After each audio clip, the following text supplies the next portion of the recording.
Astaga! Ada obat penyesalan setelah mabuk tangan gatal. Tidak sengaja salah ketik, ada apa? Menjadi, duduk apa? Dikirim ke mantan pacar yang langsung balas tanda tanya. Aku pura-pura mati selama 2 jam. Mikir urusan ini sudah berlalu. Ternyata dia kirim pesan lagi. Besok bisa? Melihat 4 kata ini, aku ketakutan sampai mau buru-buru ke departemen perkeretaapian. Beli tiket berdiri untuk kabur. Namaku Xiao Hui. Seorang penulis novel web biasa-biasa saja. Kalau ada yang tidak biasa dalam hidupku, itu adalah mantan pacarku bernama Liu Ruyan. Liu Ruyan sesuai namanya, dingin seperti es. Profesinya sebagai dokter gigi saat cabut gigi, tidak berkedip sama sekali. Kami putus sudah setahun. Alasannya rumit, tapi singkatnya, aku merasa dia terlalu tua. Dia merasa aku terlalu ribut. Kami seperti cola dan permen mint masing-masing baik-baik saja. Ketemu jadi meledak. Setelah putus, aku hidup seperti impian kaum rumahan. Setiap hari ditemani keyboard dan pesanan antar. Sedangkan Liu Ruyan menurut teman mutual, masih menjadi ratu dingin yang sama, memancarkan aura menjauh di klinik gigi. Kami sepakat tidak kontak lagi. Sampai malam ini, beberapa teman nakalku bilang mau rayakan buku baruku selesai. Menyeretku ke warung tenda. Warung barbeku 3 kardus bir habis. Sombong, bicara muluk-muluk. Beberapa pria dewasa nangis seperti anak 100 kilo. Hui, kamu masih mikirin Liu Ruyan kan? Teman sekamar gendut menepuk pundakku. Lidah sudah keluh. Aku sendawa alkohol. Mata berkaca-kaca. Mikirin apaan? Gue sekarang sendiri bebas. Bebas apaan? Setiap kali kau mabuk, kau selalu menyebut namanya. Teman sekamar yang kurus itu tanpa ampun membongkar rahasia. Hatiku tersentuh, dengan keberanian dari minuman yang entah dari mana datangnya. Aku keluarkan ponsel dan membuka profil yang selalu dipin. Tapi belum pernah benar-benar dibuka. Itu adalah gambar gunung es, sangat sesuai dengan karakternya. Aku kirim pesan, ada 2 kata untuk mencoba. Lihat apakah dia akan membalas. Jika dia membalas, aku akan bilang salah kirim. Jika dia tidak membalas, aku akan menghapusnya. Rencana sempurna berpura-pura tidak terjadi apa-apa. Aku mengetik dengan gemetar di kotak input. Di bawah cahaya layarnya, jari-jariku agak tidak patuh karena pengaruh alkohol. See you. Setelah mengetiknya dalam pingin, otakku tiba-tiba kosong, langsung menekan kirim. Saat aku sadar kembali, di layar jelas terlihat 2 kata. Mau ngewe? Diikuti dengan emotikon wajah mesum bawaan sistem. Alkoholku, sederhana sekali. Darahku langsung naik ke kepala. Lalu langsung turun lagi, tangan dan kaki dingin. Sial. Sial, hatiku seperti orang gila membenturkan kepala. Aku ingin menarik kembali pesanku. Tanganku gemetar seperti Parkinson. Tidak bisa menekan dengan tepat tombol tarik kembali. Tepat saat itu, layar menyala. Liu Ruyan. Hanya sebuah tanda tanya sederhana, tapi seperti pedang Damokles, menggantung di ubun-ubunku. Aku bisa membayangkan di seberang ponsel itu Liu Ruyan, mengerutkan kening, matanya penuh dengan jijik dan cemoohan, seperti melihat gigi berlubang yang perlu dicabut. Hancur aku bergumam. Ada apa? Huizi dan si gendut mendekat melihat ponselku. Detik berikutnya dia meledakkan tawa yang mengguncang langit. Mau ngewe? Mau nggak? Xiao Hui, kamu hebat ya. Ini kamu mau rujuk lagi? Atau mau putus asa total? Seluruh pandangan di warung barbeque tertarik ke sini. Wajahku langsung memerah. Lebih merah dari bubuk cabai di atas panggangan. Malu mati. Ini adalah puncak momen memalukan. Aku ingin segera mengorek tanah untuk membuat rumah 3 kamar dan masuk ke dalamnya. Aku merebut ponsel itu, memutuskan untuk mengambil strategi penanganan terakhir. Pura-pura mati. Selama aku tidak membalas, selama aku pura-pura mabuk total, besok bangun tidur, aku bisa bilang ponselku dicuri atau diculik alien. Ya, begitulah caranya. Aku mengatur ponsel ke mode senyap dan melemparkannya ke saku. Membiarkan beberapa teman jahat itu menepuk paha dengan gembira. 2 jam berikutnya, aku makan tanpa rasa, gelisah duduk dan berdiri, seolah yang ada di sakuku bukan ponsel, tapi bom waktu. Warung barbeque bubar. Aku digotong pulang oleh si gendut dan si kurus. Begitu masuk asrama aku langsung roboh di tempat tidur. Merasa tubuhku terkuras habis. Aku takut melihat ponsel. Takut melihat Liu Ruyan memblokirku. Menghapus satu persatu atau lebih buruk. Dia akan mengirimkan peringatan penuh istilah hukum. Menuduhku pelecehan seksual. Aku tetap berbaring seperti mayat. Tidak tahu berapa lama. Sampai kandung kemihku protes. Aku meraba-raba pergi ke toilet. Saat kembali, entah mengapa aku tetap mengambil ponsel. Di layar ada satu pesan belum dibaca dari Liu Ruyan. Jantungku berdebar. Sampai ke tenggorokan. Aku menarik napas dalam-dalam, seperti prajurit yang menuju tempat eksekusi. Membuka kotak dialog itu. Liu Ruyan, besok bisa? Tidak ada tanda tanya. Translate_text. Coba kalimat dengan tanda titik. Kalimat pernyataan seolah mengonfirmasi kesepakatan yang sudah tercapai. Ponsel jatuh dari tanganku dengan suara plok mendarat tepat di jari kakiku. Rasa sakit yang hebat datang, tapi aku tidak merasakannya. Di kepalaku hanya tersisa 4 kata yang berputar-putar. Bisakah besok? Bisakah besok? Bisakah besok apa-apa? Inikah mantan dokter gigi pendiam yang kukenal itu? Apakah akunnya dibaja atau dirasuki alien? Aku ketakutan sampai tergopoh-gopoh turun dari tempat tidur, memandangi ponsel di lantai yang layarnya sudah retak seperti jaring laba-laba, seperti melihat binatang buas yang menakutkan. Sebuah pikiran yang absurd muncul di kepalaku. Apakah aku masih sempat pergi ke stasiun kereta untuk membeli tiket berdiri kabur malam ini? Malam itu, aku mengalami insomnia. Aku bolak-balik di tempat tidur seperti kue yang digoreng berulang kali. Di kepalaku ada dua figur kecil yang sedang berkelahi. Figur merah mengayunkan garpu, wajah penuh semangat maju saja. Ini adalah kesempatan yang langka. Mantan pacar pendiam aktif mendekat. Alur cerita seperti ini, kamu menulis novel pun tidak berani menuliskannya. Figur biru memegang tutup kaleng gemetaran jangan pergi. Ini pasti sebuah jebakan. Dia adalah Liu Ruyan, wanita yang bisa melakukan perawatan saluran akar dengan wajah tanpa ekspresi. Besok dia pasti sudah menyiapkan pisau bedah. Menungguku semakin merasa figur biru yang benar siapa Liu Ruyan. Dia adalah tipe wanita yang di bioskop menonton film sedih. Semua orang menangis terseduh-seduh. Dia malah serius meneliti apakah gigi pemeran utama pria dan wanita rapi atau tidak. Dia adalah tipe wanita yang saat aku demam sampai 39 derajat, dia meraba dahiku dengan tenang berkata, efek penurunan panas secara fisik terbatas. Kapsul ibuprofen lepas lambat 1 kali 1 butir sehari. 2 kali wanita. Membuatnya mengatakan bisakah besok? 4 kata ini lebih sulit daripada membuat pohon besi berbunga. Pasti ada tipu muslihat di dalamnya. Keesokan harinya pagi-pagi, aku dengan 2 kantung mata hitam yang besar, dicabut dari tempat tidur oleh si gendut. Huizi bangun, hari ini adalah hari besar Anda. Saya melihat wajahnya yang bersukacita atas kesulitan orang lain. Marah tak tertahankan. Sukacita apa? Hari ini saya akan pergi melayat. Melayat apa? Saya rasa Anda akan pergi ke surga. Si kurus juga mendekat, memberikan saya segelas susu kedelai. Bro, beberapa orang mengumpulkan uang untuk membelikanmu. Anggap saja ini makanan perjalanan terakhirmu. Saya benar-benar bisa menulis. Saya mengungkapkan kekhawatiran saya sepenuhnya. Berharap 2 teman yang disebut saudara ini bisa memberi saya saran yang masuk akal. Si gendut berkata besok paha Huizi kamu bodoh. Kamu pikir mengapa Liu Ruyan setuju? Saya menggelengkan kepala dengan bingung. Pasti karena ucapan mimpimu yang penuh wibawa. Membuatnya menyadari kembali pesona priamu. Analisis si gendut sangat masuk akal. Wanita suka yang langsung seperti ini. Dulu kamu terlalu lamban. Si kurus menambahkan. Benar-benar dan pikirkan. Dia adalah Liu Ruyan. Jika dia benar-benar ingin menolak, langsung diblokir saja. Mengapa repot-repot? Dia bertanya besok bisa tidak? Artinya dia juga punya perasaan padamu. Ini tangga, mengerti? Dia memberimu tangga untuk turun. Saya terdiam oleh ucapan mereka. Sepertinya ada benarnya juga. Apakah putus? Selama setahun ini Liu Ruyan sebenarnya masih punya perasaan padaku. Hanya karena gengsi tidak enak mengatakannya. Ucapan kasar saya saat mabuk itu tepat menusuk kertas pembatas ini. Hati saya mulai goyah. Bagaimana jika ini benar? Bagaimana jika hari ini saya pengecut? Yang terlewatkan adalah cinta seumur hidup saya. Pergi harus pergi. Si gendut meninju saya. Pria sejati tidak boleh pengecut. Bahkan jika di depan ada gunung pisau dan lautan api. Kamu harus menerobos. Kami mendukungmu secara spiritual. Si kurus di samping mengayunkan tinjunya. Di bawah serangan beruntun dari 2 rekan babi yang tidak berguna. Sedikit akal sehatku yang menyedihkan habis terbakar hingga bersih. Aku memutuskan untuk pergi. Bukankah ini sarang naga dan gua harimau? Aku akan menembusnya. Paling-paling hanya ditusuk jarum suntik gigi Liu Ruyan sampai tembus jantung. 18 tahun kemudian, aku akan menjadi pahlawan lagi. Aku mulai membongkar lemari mencari pakaian. Kaos ini terlalu lama. Kemeja itu ada noda minyak. Akhirnya, aku menemukan jaket yang kupikir paling keren. Menyemprotkan setengah botol hairspray. Menyisir rambut seperti Super Saiya yang siap bertarung. Sebelum berangkat, aku melihat diriku di cermin yang penuh semangat. Dengan sedikit kesan tragis, mengambil napas dalam-dalam. Xiao Hui, kamu pasti bisa. Lalu aku mengambil ponsel lagi. Aku harus bertanya dulu jam berapa tepatnya besok. Kemana? Tidak mungkin langsung menerjang ke bawah rumahnya kan. Dengan tangan kiri gemetar aku mengirim pesan kepada Liu Ruyan. Kali ini aku memeriksanya 3 kali. Memastikan setiap kata benar. Tidak ada waktu spesifik itu. Terlalu lama setelah pesan terkirim. Hatiku kembali cemas. 1 menit demi menit. 10 menit tidak ada balasan. Aku mulai gelisah berjalan mondar-mandir di asrama. Apakah dia menyesal? Apakah dia pikir aku terlalu tergesa-gesa? Apakah dia sedang menguji kesabaranku? Tepat saat aku hampir menggosok lantai sampai bolong, ponsel berbunyi ding sekali. Liu Ruyan jam 7 malam datang ke rumahku. Di belakangnya disertakan alamat apartemen barunya setelah putus. Aku melihat deretan alamat itu. Telapak tangan mulai berkeringat pergi ke rumahnya pergi. Apakah ini terlalu cepat perkembangannya? Si gendut dan si monyet kurus mendekat dan melirik. Lalu serentak menunjukkan senyum mesum. Kamu tahulah, padaku. Huizi hebat ya. Langsung layanan ke rumah. Ingat lakukan tindakan pengamanan. Bro, ini ada edisi kolektor. Wajahku memerah. Aku mendorong mereka keluar dari pikiranku dengan tergesa-gesa. Tapi detak jantungku sudah secepat mesin pemancang menuju rumahnya yang sepi. Pukul 7 malam, gambaran yang tak terlukiskan mulai berputar di kepalaku. Aku merasa akan mati di tempat karena detak jantung yang terlalu cepat. Dengan perasaan gelisah yang luar biasa, aku bertahan hingga sore. Aku memesan taksi sesuai alamat. Tiba di depan kawasan mewah. Melihat gerbang megah dan mobil-mobil mewah yang keluar masuk membuatku sedikit ciut. Pakaianku yang totalnya tidak sampai 500.000 ini. Bukankah ini sangat tidak cocok? Aku memberanikan diri masuk ke kompleks. Menemukan gedung yang disebut Liu Ruyan. Berdiri di dalam lift, melihat angka terus naik. Kakiku mulai lemas. Pintu lift terbuka. Aku menarik napas dalam-dalam. Berjalan ke depan pintu tertutup itu. Aku mengangkat tangan, tapi lama tidak berani menekan bel. Apa yang menungguku di balik pintu? Liu Ruyan yang lembut atau Liu Ruyan yang memegang pisau bedah? Ini adalah taruhan besar. Bertaruh pada bagian bawah tubuhku atau bagian bawah hidup. Aku mengeratkan gigi, menutup mata, menekan bel. Ding dong. Suara bel yang jernih terdengar sangat nyaring di koridor yang sunyi. Hatinya pun ikut terangkat ke titik tertinggi. Dari dalam terdengar suara langkah kaki ringan. Napasku terhenti. Klik. Kunci berputar.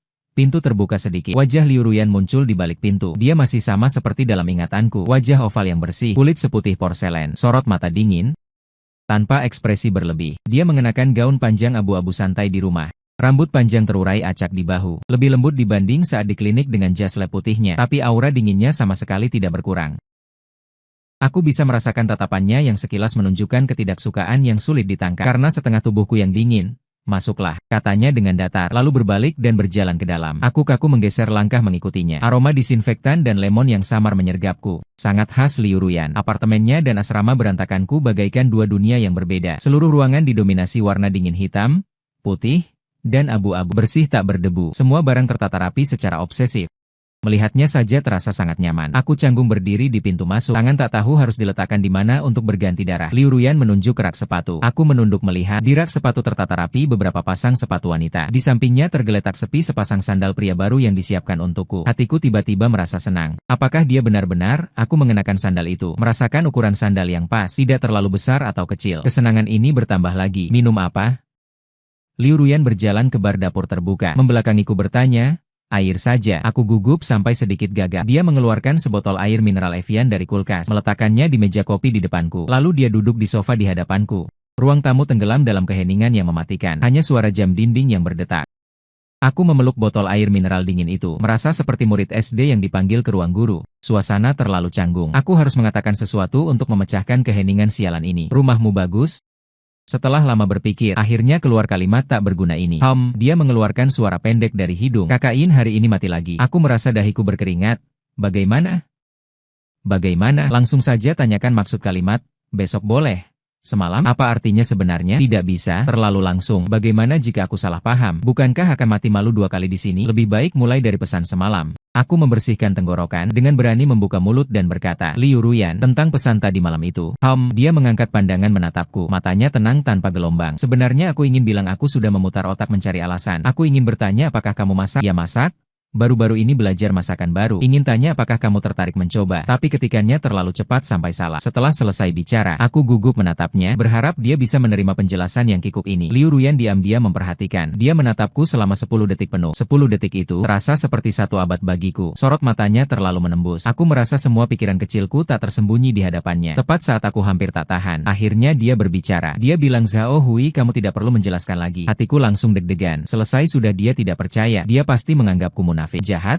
Seorang bajingan yang mulutnya penuh kebohongan. Aku merasa hidupku sudah suram. Tapi yang dia katakan selanjutnya langsung membuatku membeku di tempat. Aku tahu maksudmu apa. Liu Ruyan mengangkat gelas air di meja dan minum seteguk. Lalu dengan nada datar seperti sedang membicarakan cuaca, berkata, boleh saja. Tapi aku punya beberapa syarat. PFFT. Aku baru membuka tutup botol dan minum seteguk air. Mendengar itu langsung menyembur keluar. Percikan air berhamburan. Sebagian tumpah di lantai yang bersih. Sebagian lagi sayangnya menyembur ke ujung rok Liu Ruyan di seberang. Udara di ruang tamu seakan membeku dalam sekejap. Aku melihat noda air gelap di roknya, lalu melihat wajahnya yang langsung dingin 8 derajat. Di kepalaku hanya tersisa kekosongan. Apa yang kulakukan? Dia bilang boleh tapi ada syarat. Apakah dunia ini sudah gila? Atau akulah yang gila? Saya kerepotan mencari tisu. Akhirnya karena gugup, menumpahkan seluruh botol air mineral. Airnya tumpah ke lantai. Saya benar-benar bingung. Saya menatap Ruyan, menatap wajahnya yang sudah bisa mengeraskan es. Mulut saya terbuka, tapi tidak bisa mengucapkan sepatah kata pun. Pupil mata bergetar, otaknya mati. Saya curiga apakah berkemajuan hidup saya tidak sengaja dipercepat oleh seseorang ke tahap yang luar biasa. Liu Ruyan menutup mata dan menarik napas dalam-dalam. Sepertinya berusaha keras menahan emosi tertentu. Dia berdiri, masuk ke dalam kamar, keluar, sepertinya mengambil sebungkus tisu dan sebuah lem. Dia tidak hanya melemparkan tisu itu kepada saya, lalu berjongkok dan diam-diam membersihkan air di lantai. Saya melihat punggungnya yang sedang berjongkok, merasa diri saya sangat bersalah. Saya tidak hanya berpikir perilaku saya juga begitu hina, sepertinya juga membuat rumah orang lain berantakan. Saya benar-benar bukan manusia. Saya mengambil tisu dan juga berjongkok, ingin membantu. Dia berkata dengan dingin, tangan saya yang terulur kaku di tengah udara. Dia cepat-cepat mengeringkan lantai, berdiri dan melemparkan lem basah ke wastafel, lalu duduk kembali di hadapan saya. Sepanjang proses itu dia tidak berbicara sepatah pun, tapi tekanan rendah yang kuat itu hampir membuat saya sesak napas. Saya merasa seperti terpidana mati yang menunggu putusan hakim. Kami melanjutkan, suara Liu Ruyan lebih dingin dari sebelumnya. Pertama,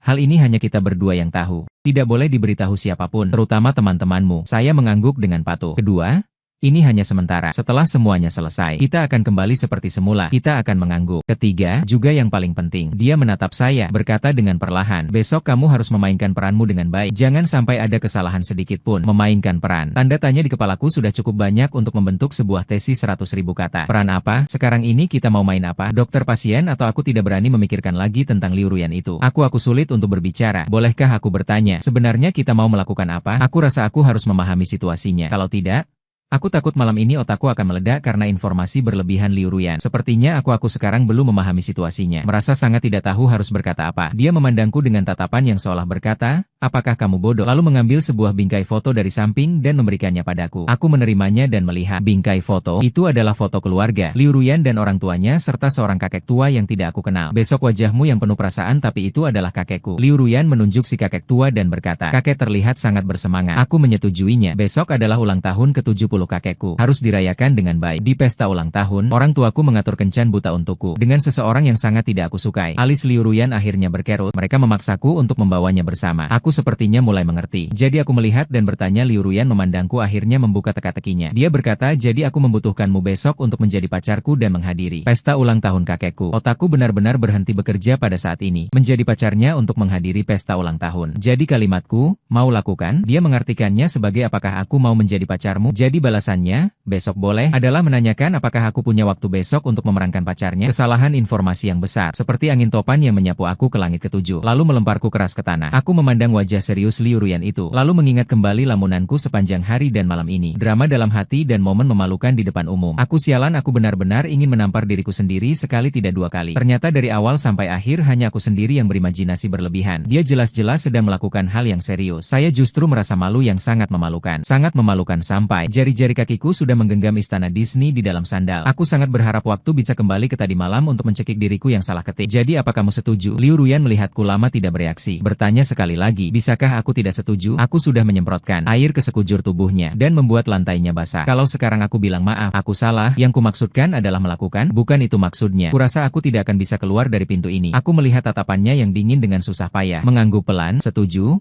Bagus. Liu Ruyan sepertinya lega. Mulai sekarang sampai pesta ulang tahun besok selesai, kamu adalah pacarku. Xiao Hui. Dia berdiri, mengulurkan tangannya kepadaku. Halo, pacar?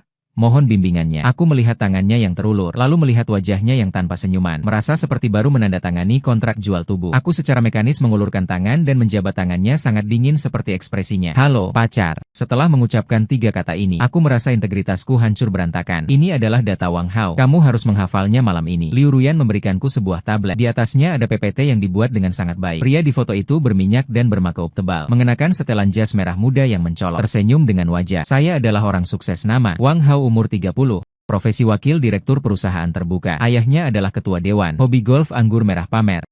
Ini adalah calon pasangan kencanmu. Aku melihat foto itu dan mencibir. Nada bicara Liu Ruyan penuh dengan kebencian. Orang tuaku merasa dia masih muda dan berbakat. Latar belakang keluarganya juga bagus. Mereka bersikeras menjodohkan kami. Aku sudah menolak berkali-kali. Tapi dia seperti plester anjing. Sulit sekali dilepaskan. Kamu paham kan? Anak orang kaya yang sok tahu seperti ini memang sangat menyebalkan. Besok dia juga akan datang ke pesta ulang tahun. Dan pasti akan berusaha mencari-cari masalah. Jadi kamu harus mengenalnya dengan sangat baik. Baru bisa menghadapi setiap triknya. Ekspresi Liu Ruyan sangat serius. Seperti sedang merencanakan pertempuran penting. Aku melihat rahasia di PPT. Teks yang padat. Misalnya Wang Hao paling suka membanggakan gelar juara turnamen golf amatir mana yang pernah dia menangkan. Paling suka mengutip kata-kata master motivasi mana. Kepalaku pusing 7 keliling. Bukannya? Kak, ini lebih rumit daripada menulis outline novelku. Aku merengut sambil tersenyum. Liu Ruyan manapun aku. Matanya melotot. Sayang, aku segera berganti panggilan yang membuat bulu kuduku merinding. Liu Ruyan tampaknya cukup puas dengan panggilan itu. Wajahnya sedikit melunak. Selain data Wang Hao, dia juga membuka halaman lain tentang diriku. PPTMU? Liu Ruyan menunjuk layar. Sudah berapa lama kita bersama? Bagaimana kita bertemu? Warna favoritku. Makanan yang paling ku benci. Semua ini harus kamu hafal. Tidak boleh ada sedikit pun kesalahan. Aku melihat jawaban standar di layar. Merasa seperti sedang mengikuti ujian akhir mata pelajaran tentang Liu Ruyan. Durasi hubungan 2 tahun. Proses pertemuan. Perpustakaan universitas karena berebut buku yang sama. Kenal. Warna favorit biru. Makanan paling dibenci. Ketumbar. Setiap poin tertulis dengan jelas. Aku tertegun. Bukankah kita sudah putus setahun yang lalu? Kenapa masih 2 tahun? Agar terlihat hubungannya stabil, Liu Ruyan menjelaskan tanpa perubahan ekspresi. Berebut buku di perpustakaan, universitas kita saja berbeda. Detail tidak penting. Ceritanya terdengar romantis saja. Warna favoritmu kan putih. Yang kamu bencikan sayuran? Aku ingat jelas. Liu Ruyan berhenti sejenak. Matanya agak menghindar. Itu dulu? Sekarang sudah tidak? Ya sudah, baiklah, kamu yang punya kuasa, terserah kamu. Maka selama 1 jam berikutnya, di bawah pengawasan Liu Ruyan, aku memulai review ujian yang menyiksa. Film favoritku yang mana? Interstellar, tempat kencan pertama kita. Museum seni kota itu.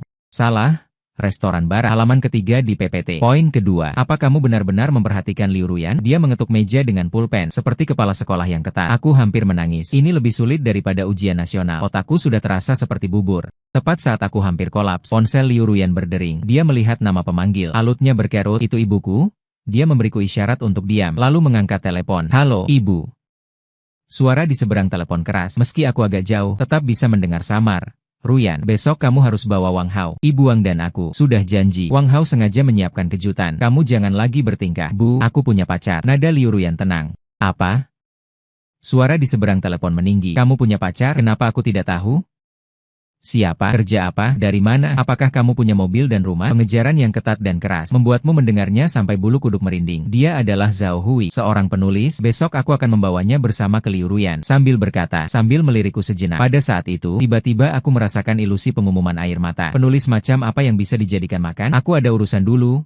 Tutup ya. Liu Ruyan jangan tunggu. Ibu langsung memutuskan telepon setelah selesai bicara. Kamar kembali sunyi. Liu Ruyan mengusap-usap pelipisnya, terlihat agak lelah. Sudah lelah kan? Inilah aku. Mengapa aku membutuhkanmu? Dia menghela napas. Aku melihat ekspresi rapuh langka di wajahnya. Hatiku tiba-tiba melembut di suatu tempat. Sepertinya menjadi pacar palsunya sehari juga tidak terlalu sulit diterima. Bahkan sedikit merasa kasihan padanya. Tenang saja, aku menepuk dadaku. Besok pasti akan berusaha maksimal. Jaminan tugas selesai. Liu Ruyan melirikku. Di matanya ada sedikit emosi yang tidak kupahami. Semoga saja begitu.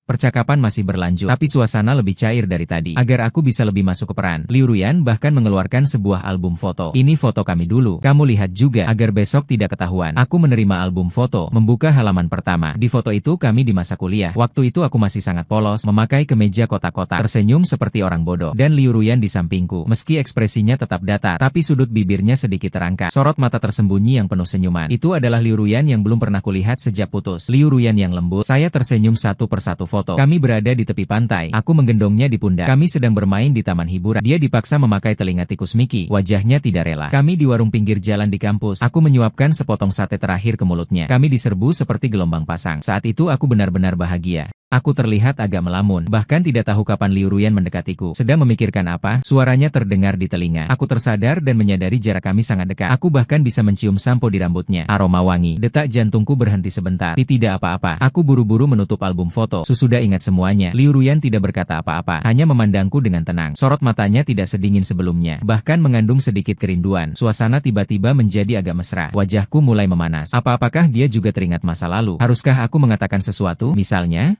Sebenarnya aku tidak pernah melupakannya. Tepat saat batinku bergejolak, bersiap untuk mengatakan sesuatu, Liu Ruyan tiba-tiba berbicara. Zhao Hui, hatiku serasa naik ke tenggorokan. Dia menatapku dan bertanya dengan sangat serius. Apakah kamu masih ingat hari kita putus? Apa yang kukatakan padamu? Aku tertegun. Hari putus itu kami bertengkar hebat. Apa yang kukatakan? Apa yang dia katakan? Banyak detail sudah tidak kuingat lagi. Aku hanya ingat terakhir aku membanting pintu keluar. Aku berusaha mengingat. Sepertinya kamu bilang kita tidak cocok. Aku mencoba menjawab. Liu Ruyan menggelengkan kepala. Tidak benar. Coba pikir lagi, otakku bekerja dengan cepat. Hari itu benar, aku ingat sekarang. Hari itu dia sepertinya menyebutkan uang. Dia bilang aku menulis novel sepanjang hari, tidak serius bekerja dan tidak bisa menghasilkan uang, tidak bisa memberikan masa depannya. Memikirkan ini, hatiku terasa sakit. Kamu ingat? Liu Ruyan melihat ekspresiku, sepertinya sudah tahu jawabannya. Aku mengangguk, tersenyum sinis pada diriku sendiri. Ingat sekarang, kamu bilang aku miskin, tidak bisa memberikan kehidupan yang kamu inginkan. Ini adalah duri di hatiku. Setelah putus, aku mati-matian menulis buku, hanya ingin membuktikan padanya, aku bukan sampah. Tak disangka setelah setahun, dia malah mencabut duri ini lagi, dan menempatkannya di hadapanku dengan berdarah-darah. Kupikir dia akan mengatakan sesuatu untuk menghiburku, atau menjelaskannya. Namun Liu Ruyan hanya mengangguk. Lalu dengan nada yang sangat serius memberikan instruksi terakhir dan paling aneh malam ini padaku. Dia bilang, bagus, kamu ingat, besok di depan semua orang, kamu juga harus menunjukkan bahwa kamu sangat miskin. Miskin harus ditunjukkan. Operasi apa ini? Aku benar-benar bingung. Mengapa? Aku tidak mengerti sama sekali. Aku menunjukkan diri sangat miskin. Bukankah orang tuamu akan semakin tidak menyukaiku? Semakin merasa Wang Hao itu lebih baik? Ini tidak logis. Apa yang kamu tahu? Liu Ruyan melirikku. Orang tuaku tipe seperti itu. Semakin kamu menunjukkan kesempurnaan, mereka semakin merasa kamu bermasalah. Sebaliknya, jika kamu menunjukkan sedikit kekurangan, justru terlihat lebih nyata. Miskin yang nyata. Aku merasa pandanganku terguncang, menganggukkan kepala pada Liu Ruyan. Wajahnya menampakkan senyum licik. Dan coba kamu pikirkan, Seorang anak miskin bisa mendapatkan perhatianku. Apa artinya ini? Aku bingung menatapnya. Artinya aku bukan wanita yang materialistis. Yang kuhargai adalah bakat dan ketulusanmu. Ini namanya persona. Mengerti? Aku mengerti. Tapi tidak sepenuhnya. Alur pikirannya terlalu aneh. Dan Liu Ruyan melanjutkan menambahkan. Kamu harus bertindak lebih miskin. Orang seperti Wang Hao akan mengendurkan kewaspadaannya. Mengira kamu bukanlah saingannya. Semakin sombong dia, semakin mudah dia menunjukkan celah. Jadi ini terdengar seperti permainan catur besar. Dan aku adalah bida yang digunakan untuk membingungkan lawan. Yang terlihat paling tidak berguna. Meski merasa ada yang aneh, tapi aku tetap memilih untuk percaya pada yang profesional. Lagi pula dalam hal strategi dan tipu muslihat, 10 orang seperti bukanlah tandingan Liu Ruyan. Baik, aku paham, aku mengangguk. Lalu bagaimana cara menunjukkannya secara spesifik? Sangat sederhana. Liu Ruyan menjentikan jarinya. Besok ketika kamu menjemputku, jangan naik taksi. Tidak naik taksi. Lalu aku harus bagaimana?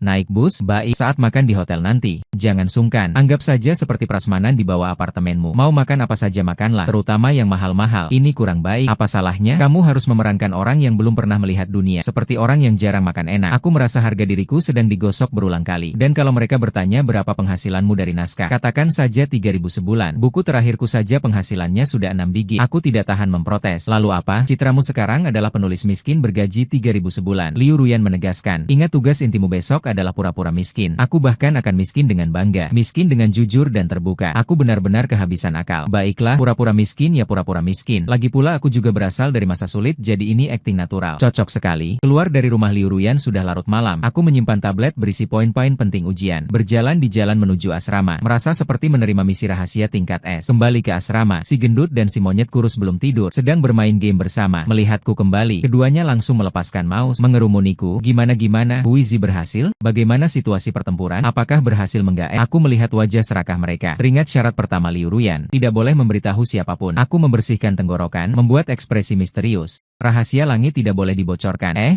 Keduanya serentak memberi jariku tengah. Aku tidak menghiraukan mereka lagi naik ke tempat tidur. Mulai mengulang pelajaran untuk terakhir kalinya. Besok akan menjadi pertempuran sengit. Besok, penulis miskin bergaji 3.000 akan melangkah ke medan perang pesta ulang tahun keluarga kaya. Keesokan harinya, aku bangun sangat pagi. Sesuai petunjuk Liu Ruyan, aku sengaja mengeluarkan kaos lama yang sudah memudar dari lemari. Dan celana jeans yang ujung lututnya sudah berbulu. Setelan ini ditambah wajahku yang lesu karena kurang tidur. Sungguh juru bicara terbaik untuk kemiskinan. Si gendut dan si monyet kurus terkejut melihat penampilanku. Huizi, kamu mau kencan atau mau mengemis nih? Iya nih. Kamu terlalu tidak memperhatikan penampilan. Liu Ruyan bisa suka dengan penampilanmu seperti ini. Translate_text. Aku tersenyum misterius. Kalian tidak mengerti. Ini namanya kembali ke kesederhanaan. Setelah berkata demikian, di bawah tatapan bingung mereka, beruang itu pergi keluar dengan penuh semangat. Aku tidak naik taksi, melainkan menyusup ke bus jam sibuk pagi hari. Di dalam bus penuh sesak, bau keringat pekat dan bau bakpao kucai bercampur, hampir membuatku pingsan. Aku terjepit di sebuah sudut, merasa seperti sarden dalam kaleng. Demi citra seorang dengan gaji 3.000 sebulan, aku sudah terlalu banyak berkorban. Hatiku menjerit. Lebih dari 1 jam kemudian, akhirnya aku turun di gerakan perumahan Liu Ruyan. Aku merapikan pakaian yang kusut karena terjepit, lalu mengiriminya pesan. Aku sudah sampai di depan gerbang. Dia segera membalas, "Tunggu." Aku segera turun. Beberapa menit kemudian, sosok cantik muncul dalam pandanganku. Liu Ruyan hari ini sangat berbeda dengan yang kulihat kemarin dan dalam ingatanku manapun. Dia mengenakan gaun panjang biru muda. Ujung gaunnya bergoyang lembut mengikuti langkahnya, seperti bunga teratai yang mekar. Dia memakai riasan ringan. Ciri-ciri wajahnya yang awalnya dingin tampak lebih lembut. Rambut panjangnya dikeriting menjadi ombak bergelombang halus, terurai dengan santai di bahunya, membawa sedikit pesan wanita yang santai. Di tangannya menjinjing tas kecil yang elegan. Di kakinya mengenakan sepatu hak tinggi silver. Seluruh dirinya bersinar. Aku agak terpana. Ternyata kalau dia berdandan dengan baik semenarik ini, lihat apa? Liu Ruyan berjalan mendekatiku, sedikit mengerutkan alis lalu berjalan. Aku sadar dan mengikutinya dari belakang. Dia tidak menuju ke pinggir jalan, melainkan langsung menuju ke garasi bawah tanah komplek. Bukankah kita naik bus? Aku bertanya pelan. Citra tubuh kecilku ini pantas. Dia melirikku. Kamu duduk di kursi depan. Setelah selesai berbicara, dia menekan tombol kunci mobil di tangannya. Tidak jauh dari sana, lampu mobil Maserati putih berkedip 2 kali. Aku menatap mobil mewah yang berkilauan itu, lalu melihat pakaianku yang total harganya kurang dari 200.000. Aku merasa kami berdua seperti berasal dari 2 dunia yang berbeda. Dan aku adalah si miskin yang tak sengaja memasuki pandangannya dan terasa tidak cocok. Karakter yang bagus. Mulai sekarang, terpatri. Lokasi pesta ulang tahun. Di sebuah hotel bintang 5 di pusat kota. Maserati berhenti dengan mulus di depan pintu hotel. Segera ada pelayan yang datang membukakan pintu mobil. Aku turun dari kursi depan, melihat pintu megah yang berkilauan di depan mata. Merasa betisku mulai berkedut lagi. Liu Ruyan dengan wajar mendekat, mengaitkan lenganku. Melalui lengan terasa dingin, melalui kain tipis, aku bisa merasakan kekakuan tubuhnya. Jelas dia juga tidak terbiasa dengan kontak dekat seperti ini. Dan aku bahkan lebih tegang. Seluruh tubuhku menegak. Santai saja. Liu Ruyan berbisik di telingaku. Sekarang kamu adalah pacarku, bukan pasienku. Aku menarik napas dalam-dalam, berusaha membuat ekspresiku terlihat lebih alami. Kami masuk ke lobi hotel. Langsung menuju ruang pesta. Tokoh utama pesta ulang tahun, kakek Liu Ruyan, seorang kakek yang masih bersemangat. Sedang bersama orang tua Liu Ruyan menyambut tamu di pintu. Kakek, ayah, ibu, Liu Ruyan maju. Suaranya kembali dingin seperti biasa. Ruyan datang. Sang kakek melihat cucu perempuannya tersenyum lebar. Sementara pandangan orang tua Liu Ruyan langsung tertuju padaku. Itu adalah pandangan yang mengamati, mencela, dengan sedikit ketidakpuasan. Ini adalah ibu Liu Ruyan, seorang wanita kaya yang terlihat cerdas. Bertanya, dia adalah pacarku. Xiao Hui, perkenalkan Liu Ruyan. Halo paman, bibi. Halo kakek.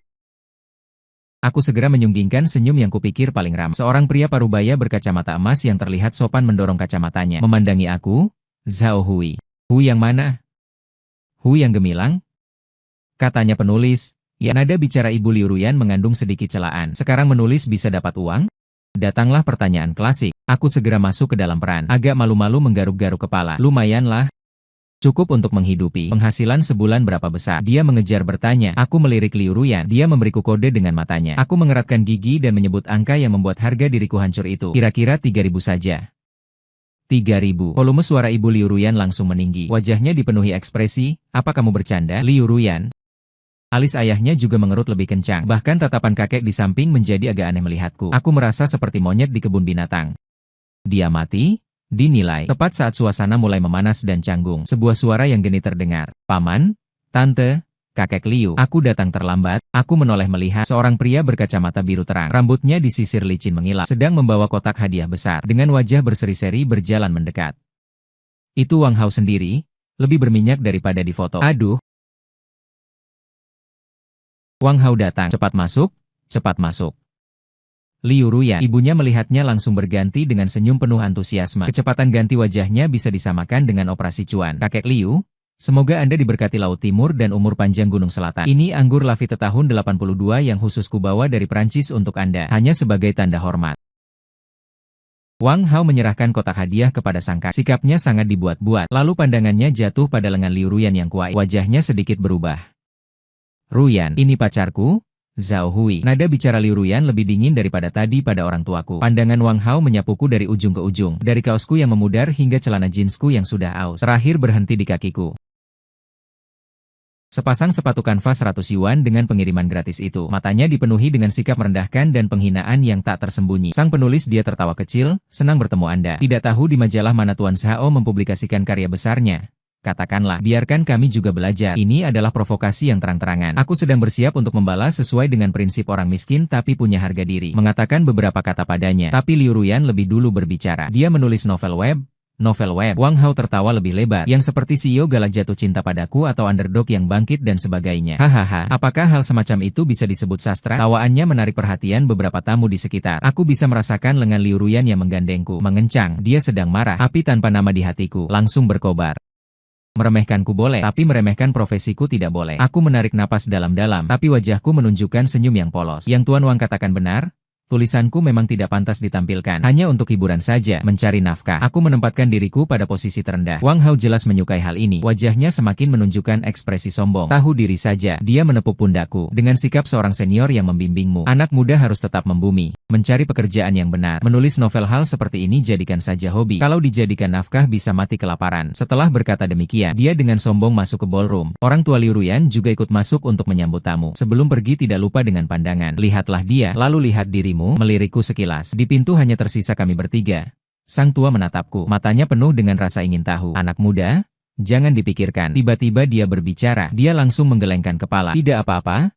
Tidak apa-apa. Kakek Wang benar. Si kakek mendengus dingin, mulut berminyak, lidah licin. Orang seperti Ji Shen Tongxiu sudah sering ku kenal. Setelah berkata dia malah tersenyum padaku. Lalu juga berjalan dengan tongkat masuk ke ballroom. Aku agak bengong. Kakek ini sepertinya tidak terlalu membenciku. Kerja bagus, Liu Ruyan berbisik di telingaku. Terus pertahankan. Aku melihat profil wajahnya. Tiba-tiba merasa sandiwara ini semakin menarik. Pesta dimulai, kami ditempatkan di meja utama. Aku dan Liu Ruyan duduk bersama. Tepat di seberang adalah orang tua Wang Hao dan Liu Ruyan. Ini benar-benar seperti perjamuan Hongmen. Makanan dihidangkan, lobster, abalon, kerapu bintang timur, berbagai hidangan mewah yang hanya pernah kutulis di novel. Dihidangkan beruntun seperti air. Aku ingat instruksi Liu Ruyan, memutuskan untuk melepas diriku. Aku mengambil sumpit. Pertama-tama menjepit sepotong besar daging lobster dan menyuapkannya ke mulut. Enak. Aku memuji dengan ucapan tak jelas. Makan sampai mulut berminyak. Liu Ruyan di seberang. Alis ibunya sudah mengerut seperti karakter Cuan. Wang Hao memandang dengan tatapan seperti melihat orang kampungan. Di sudut mulutnya tergambar senyum ejekan. Aku tidak peduli pada mereka. Aku terus makan dengan lahap, mencicipi setiap hidangan makan. Seperti angin menerjang, sisa-sisa Liu Ruyan diam-diam menendangku di bawah meja. Aku menatapnya, dia memberiku kode mata. Aku langsung paham. Hanya makan belum cukup. Harus bicara sesuatu. Aku meletakkan sumpit, menyeka mulut, dengan wajah haru berkata pada Liu Ruyan, "Sayang, makanan hotel ini terlalu enak. Jauh lebih baik dari warung makan Shasian di bawah rumah kita." Cekikikan seorang kerabat di samping Wang Hao tidak tahan tertawa. Wajah ibu Liu Ruyan sudah menghitam seperti dasar wajan. Wang Hao membersihkan tenggorokannya, mengangkat gelas anggur merah, dengan sikap elegan menggoyangkan. "Tuan Zhao, sepertinya kamu jarang datang ke acara seperti ini." Aku terus mengangguk. Aku biasanya makan daging rebus di rumah. Sepertinya cuma makan sate pinggir jalan dengan teman-teman. Hotel bintang 5 seperti ini, aku masih agak canggung. Aku bersikap jujur dan terbuka, tidak merasa malu sama sekali. Rasa superior di wajah Wang Hao semakin kuat. Tuan Zhao benar-benar orang yang jujur. Dia berpura-pura berkata, "Tapi Ruyan, apakah kamu merasa sedikit teraniaya bersama Tuan Zhao?" Akhirnya dia mengarahkan serangannya pada Liu Ruyan. Semua mata tertuju pada Liu Ruyan. Aku juga agak gugup, tidak tahu bagaimana dia akan menjawab. Liu Ruyan meletakkan sumpit dan serbet, dengan elegan membersihkan sudut mulutnya, lalu mengangkat kepala, memandang Wang Hao, tersenyum tipis. Senyum itu sangat indah, tapi juga sangat dingin. Dia berkata, "Aku tidak merasa bersama Zhao Hui. Aku sangat bahagia setiap hari. Meskipun dia tidak punya uang, tapi dia punya bakat, paham romantis, bisa bercerita dan membuatku tertawa. Ini tidak bisa dibeli dengan uang sebanyak apapun." Sambil berkata, dia menatapku penuh perasaan. Pada saat itu, aku akui hatiku berdebar. Meski tahu ini hanya sandiwara, tapi dilihatnya seperti ini. Mendengar kata-katanya, detak jantungku tetap tak terkendali. Wajah Wang Hao langsung berubah. Dia mungkin tidak menyangka serangan yang dipersiapkannya ternyata diubah Liu Ruyan menjadi makanan anjing, bakat dan romantis. Dia mengejek, "Hal-hal abstrak ini bisa dimakan? Ruyan, jangan tertipu olehnya. Seorang pria jika bahkan jaminan hidup dasar pun tidak bisa diberikan." Translate_text. Jadi dia yang bertanggung jawab. Kehidupan saya tidak perlu dia jamin, kata Liu Ruyan dengan nada yang tetapi penuh kekuatan. "Saya sendiri adalah dokter gigi. Saya mampu menghidupi. Saya juga bisa menghidupi diri sendiri." Dia terkejut. Begitu kata-kata ini keluar, seluruh meja gempar. Ibu Liu Ruyan hampir kehabisan napas. Menunjuk Liu Ruyan tak bisa berkata-kata. Sementara saya benar-benar terpana. Saya mampu menghidupinya. 6 kata ini berputar di kepala saya. Sangat berwibawa, sangat luar biasa berwibawanya. Saya memandang Liu Ruyan di depan mata, merasa seluruh dirinya bersinar. Namun seketika, citra saya naik dari penulis miskin menjadi gigolo yang dihidupi wanita kaya. Meski terdengar masih tidak enak, tapi rasanya sepertinya lebih menyenangkan. Wajah Wang Hao sudah sangat buruk, seperti menelan lalat. Mungkin ini pertama kalinya dia mendapat penolakan sebesar ini dari seorang wanita. Dia menarik napas dalam-dalam, sepertinya ingin mengubah topik untuk mendapatkan kembali kehormatannya. Pandangannya jatuh pada kakek yang duduk di tempat utama. "Kakek Liu, dengar-dengar Anda suka meneliti barang antik belakangan ini." Wang Hao kembali tersenyum. "Beberapa waktu lalu saya kebetulan mendapatkan sebuah barang. Anda harus bantu menilainya." Sambil berkata, dia mengambil kotak kayu indah dari asistennya, membukanya. Di dalamnya ada cangkir teh porselen biru putih. "Ini saya dapat dari seorang kolektor. Katanya porselen biru putih dari dinasti Ming era Xuan. Lihatlah kualitas tanah liatnya, warnanya ini." Wang Hao mulai menjelaskan tanpa henti berbagai istilah profesional. Satu demi satu, kakek memang tertarik. Memasang kacamata baca, mengambil cangkir teh itu dan mengamatinya dengan teliti. Orang tua Liu Ruyan juga mendekat. Wajah mereka menunjukkan ekspresi kagum. Wah, Wang Hao benar-benar perhatian, tidak seperti beberapa orang yang hanya tahu makan Liu Ruyan. Ibu melirikku dengan maksud tertentu. Aku pura-pura tidak mendengar, terus menyantap hidangan di depanku. Australia lobster raksasa. Wang Hao melihat dirinya berhasil menarik perhatian semua orang. Semakin sombong, dia melirikku. Arti di matanya sangat jelas. "Lihat, inilah cara komunikasi kalangan atas. Kamu kampungan. Tahu apa?" Dalam hatiku mengejek. Meski aku tidak paham barang antik, tapi pernah menulisnya di novel. Untuk menulis novel bertema penilaian harta karun, aku sudah menghabiskan beberapa buku profesional, seperti sejarah keramik Tiongkok. Penilaian porselen dinasti Ming Qing bisa kuhafal di luar kepala. Wang Hao ini berlaga ahli di depanku. Ibarat Luban main golong di depan rumahnya tidak tahu kemampuan sendiri. Kakek melihat lama-lama, sepertinya juga kurang yakin. Dia melihat Wang Hao. "Xiao Wang ya, cangkir ini kamu bayar berapa?" "Beli tidak banyak-banyak." Wang Hao pura-pura rendah hati melambaikan tangan, "Hanya 800.000. His, meja bergemuruh suara terkesima. 800.000 untuk cangkir teh Liu Ruyan. Ibu memandang Wang Hao seperti melihat dewa kekayaan berkilau emas. Tapi hatiku senang 800.000. Beli barang seperti ini, orang bodohnya terlalu polos. Ku berdeham pelan-pelan berbicara. Wang Hao benar-benar kaya raya ya, semua orang memandangku. Wang Hao mengangkat alis, bagaimana Tuan Zhao juga paham. Ini tidak paham. Aku cepat-cepat lambaikan tangan. Wajah polos, aku hanya merasa aneh. Cangkir kecil ini kok bisa sampai 800.000. Di kampung halamanku bisa beli rumah. Aku lagi-lagi pakai jurus andalan mentalitas orang miskin. Hahaha. Wang Hao tertawa terbahak-bahak. Tuan Zhao, kau memang tidak tahu hal ini. Ini namanya karya seni. Nilai seni tidak bisa diukur dengan uang. Tentu saja kalau ku bilang padamu kau juga tidak mengerti. Ya, aku tidak mengerti, aku mengangguk. Lalu seolah teringat sesuatu penasaran bertanya. Tapi Pak Wang, dulu aku baca di buku bahwa tembikar biru white dari era Suande menggunakan bahan impor dari Persia. Bahan cobal Sumali setelah dibakar akan menghasilkan kilau hitam seperti karat besi yang disebut siguang. Cangkirmu ini kok kurasa sepertinya tidak punya ya? Suaraku tidak keras, tapi cukup membuat setiap orang di meja mendengarnya dengan jelas. Tawa Wang Hao tiba-tiba terhenti. Sorot mata sang tua juga langsung berubah. Dia mengambil kembali cangkir itu, menatapnya di bawah lampu dengan teliti. Dan aku melanjutkan ucapan bodohku. Tulisan di dasar cangkir ini tertulis, Made in the Suande Era of the Great Ming. Hurufnya kok kurasa mirip dengan font Songti yang dicetak di tempat fotokopi di bawah rumahku. Kau mengarang cerita. Wajah Wang Hao mulai berubah, agak kesal dan malu. Aku tidak mengarang kok. Wajahku polos, aku cuma asal bicara. Pak Wang, Anda jangan serius. Lagi pula aku cuma penulis miskin bergaji 3.000 sebulan. Mana pernah lihat barang berharga? Pasti mataku yang salah. Semakin aku berkata begitu, semakin orang lain curiga. Sang tua meletakkan cangkir. Wajahnya menjadi muram. Dia tidak bicara. Wang malah tertawa terbahak-bahak. Menelepon. Halo Zhang, bukankah kau ada di pusat antik? Bawa peralatannya ke Hotel Jinding. Bantu aku memeriksa sesuatu. Lau Zhang adalah ahli identifikasi barang antik paling terkenal di kota ini. Keringat mulai bercucuran di dahi Wang Hao. Dia melotot padaku dengan marah tertahan. Jangan menuduh sembarangan. Barangku ini ada sertifikatnya. Ada sertifikat bagus, kataku sambil tertawa. Tunggu ahlinya datang langsung ketahuan. Kalau asli, itu juga kebetulan membuat saya yang kampungan ini bisa membuka mata. Kalau palsu, Tuan Wang, 800.000 Anda ini bisa rugi besar. Saya bilang dengan mulut. Kebetulan, saya diam-diam berpikir biar Anda pamer. Biar Anda meremehkan saya. Akhirnya kecelakaan kan? Liu Ruyan di bawah meja menendang saya lagi. Tapi kali ini bukan peringatan, melainkan pujian. Saya mengintipnya, menemukannya sedang menatap saya. Sudut bibirnya menggantung senyum samar-samar. Senyum itu seperti batu kerikil, dilemparkan ke danau hatiku yang tenang, membangkitkan riak-riak gelombang. Tiba-tiba saya merasa jadi pacar palsu ini cukup seru. Pakar identifikasi bermarga Zhang itu datang dengan cepat. Begitu dia datang, suasana ruang pesta menjadi tegang. Pakar Zhang memakai sarung tangan putih, membawa kaca pembesar dan senter kuat. Menghadapi cawan kecil biru putih itu, membalik-balik dan melihatnya selama 10 menit penuh. Wang Hao berdiri di samping, wajahnya pucat, telapak tangannya basah kuyup. Dia terus mengeluarkan sapu tangan untuk mengusap keringat. Matanya berkedip-kedip, tidak berani, sementara saya santai-santai saja makan buah, seperti orang yang suka melihat keributan. Akhirnya, Pakar Zhang meletakkan alat di tangannya, mendorong kacamatanya. Semua orang menahan napas, menunggu vonisnya. Cawan ini, Pakar Zhang membersihkan kerongkongannya adalah palsu. Wah, seluruh meja utama heboh palsu. Bagaimana mungkin Wang Hao berteriak histeris, seperti kucing yang diinjak ekornya. Dari bahan dasar, warna glasir, dan teknik lukisannya. Ini adalah barang tiruan modern, dan itu yang ditiru dengan cukup kasar. Pakar Zhang tanpa ampun memberikan kesimpulan. Harga pasaran mungkin tidak lebih dari Rp300. Wang Hao menghabiskan 800.000. Tamparan di wajahnya terdengar keras sekali. Wajah Ibu Liu Ruyan berubah warna-warni. Dia melihat Wang Hao, lalu menatapku dengan pandangan yang sangat kompleks. Ayah Liu Ruyan justru terlihat canggung, sementara kakek hanya mendengus dingin, mendorong cangkir palsu itu ke samping, bahkan malas melihatnya lagi. Wang Hao benar-benar hancur. Dia menunjukku dan berteriak marah. Kamu, semua ini karena kamu. Kamu sengaja mempermalukanku. Aku dengan wajah bingung meletakkan semangka di tanganku. Manajer Wang, perkataanmu itu. Mana mungkin aku punya kemampuan seperti itu. Aku hanya menebak saja. Siapa sangka tebakanku benar. Ini hanya membuktikan aku beruntung. Wang Hao gemetar karena marah, tapi tidak bisa mengucapkan sepatah kata pun. Hari ini dia benar-benar kehilangan muka. Seorang elit yang mengaku dari kalangan atas, dibongkar habis-habisan di depan umum oleh si miskin yang dianggapnya pecundang. Membeli barang palsu seharga 300 yuan dengan 800.000 yuan. Kalau ini tersebar, bagaimana dia bisa bergaul di kalangan nanti? Sang kakek membanting meja, berkata dengan suara berat, memalukan.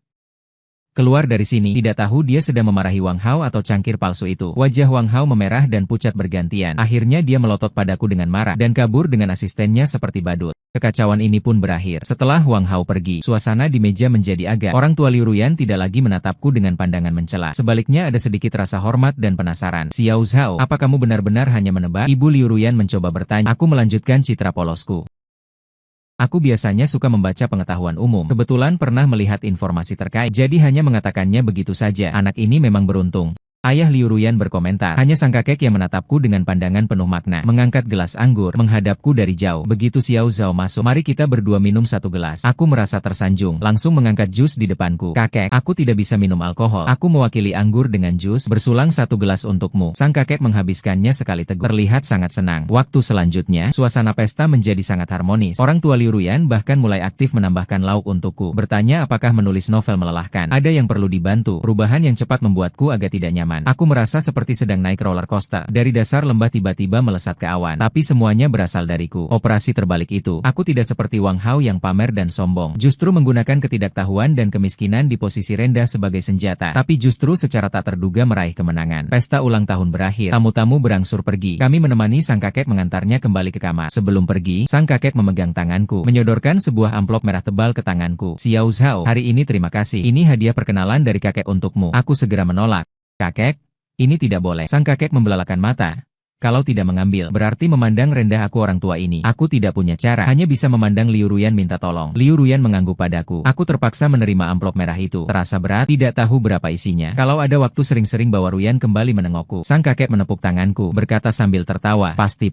Aku terus mengangguk. Keluar dari hotel naik mobil Liu Ruyan. Aku masih merasa seperti sedang bermimpi. Aku melihat amplop merah di tangan kiriku, lalu menatap Liu Ruyan yang sedang menyetir di samping. Rasanya tidak nyata. Hari ini terima kasih Liu Ruyan. Tiba-tiba berterima kasih padaku untuk apa? Terima kasih sudah membantuku menyelesaikan masalah besar. Suaranya sangat pelan, tapi tulus. Sama-sama. Aku tersenyum. Menerima uang maka menghilangkan bencana. Lagi pula, aku juga untuk martabat profesionalku sendiri. Liu Ruyan tidak berbicara, hanya berkonsentrasi menyetir suasana di dalam mobil. Saat pena datang, kakek menyelipkan perasaan ambigu yang samar-samar itu. Kembali mulai berfermentasi di udara. Aku memecahkan keheningan. Apakah kontrak kita sudah berakhir di sini? Pesta ulang tahun sudah benar-benar berakhir. Wang Hao juga sudah diusir. Tugasku sudah selesai. Liu Ruyan. Tangan yang memegang setir mengencang sebentar. Dia diam beberapa detik baru berkata, secara teori adalah aku membenarkan. Hati tiba-tiba agak kecewa. Aku juga tidak tahu kenapa aku kecewa. Padahal hanya akting. Padahal seharusnya aku senang. Akhirnya bisa melepaskan identitas yang canggung ini. Tapi kenapa aku sama sekali tidak merasa senang? Mobil sampai di bawah rumahku. Aku melepas sabuk pengaman. Bersiap turun. Aku melihat Liu Ruyan memanggilku. Aku menoleh memandangnya. Cahaya lampu jalan menerangi wajahnya melalui jendela mobil. Pandangannya terlihat agak samar dalam bayangan cahaya. Dia sepertinya ingin mengatakan sesuatu, tapi ragu-ragu. Ada apa? Aku tanya. Tidak ada apa-apa. Dia menggelengkan kepala. Hari ini kau bermain dengan sangat baik bukan? Aku tersenyum sinis pada diriku sendiri. Mungkin karena memerankan karakter asli. Tidak, dia menatapku dengan serius berkata, kau jauh lebih baik dari yang kubayangkan. Hatiku matanya berdetak kalimat ini. Dia merasa maksudnya memuji aktingku bagus. Atau aku tidak berani berpikir. Kalau begitu aku naik dulu. Aku membuka pintu mobil. Tunggu sebentar. Dia memanggilku lagi. Dia mengeluarkan kartu dari tasnya. Menyerahkannya padaku. Ini apa imbalanmu? Katanya kali ini kau membantuku besar. Ini yang layak kau dapat. Aku melihat kartu ban itu menggelengkan kepala. Tidak perlu, angpau dari kakek sudah cukup banyak. Itu tidak sama. Dia bersikeras, ini yang kita sepakati. Pin adalah ulang tahunmu. Ulang tahunku. Dia masih ingat hatiku campur aduk. Aku tidak menerima kartu itu. Aku ingat, jika aku tidak mau uang lagi, bisakah aku ganti imbalan lain? Apa? Dia terkejut. Aku menatap matanya, memberanikan diri sebesar-besarnya seumur hidup. Bertanya kata demi kata, bisa ganti pacar sungguhan? Udara seakan membeku saat ini Liu Ruyan. Ekspresi wajahnya dari terkejut ke syok, lalu rumit, akhirnya kembali tenang. Dia hanya memandangku diam-diam tanpa bicara. Detak jantungku seperti tulang rusuk tangan. Hati penuh keringat. Aku mengatakannya, aku benar-benar mengatakannya. Bagaimana dia akan menjawab? Akankah dia merasa aku tidak tahu diri? Akankah mengejekku terlalu larut dalam perang? Aku gugup sampai hampir tidak bisa bernapas. Waktu berlahan-lahan. Setiap detik seperti satu abad. Sangat lama. Tepat saat aku berpikir, dia akan seperti biasa. Dengan kalimat kau mabuk. Atau ketika dia menolakku dengan bercanda. Dia melakukan gerakan yang sama sekali tidak kuduga. Dia membungkuk dan membuka sabuk pengamannya sendiri. Lalu dalam ruang sempit di dalam mobil, dia mendekatiku semakin dekat. Aku bisa melihat dengan jelas bulu matanya yang panjang, mencium aroma harum dari tubuhnya. Pikiranku kosong, apa yang akan dia lakukan? Saat berikutnya, sesuatu yang lembut dengan sentuhan dingin menempel di bibirku. Itu adalah bibirnya. Seluruh tubuhku kaku, seperti dikenai mantra pengunci. Ciuman ini sangat ringan, sangat singkat, seperti sehelai bulu yang melintas dengan lembut. Hanya menyentuh sebentar lalu berpisah.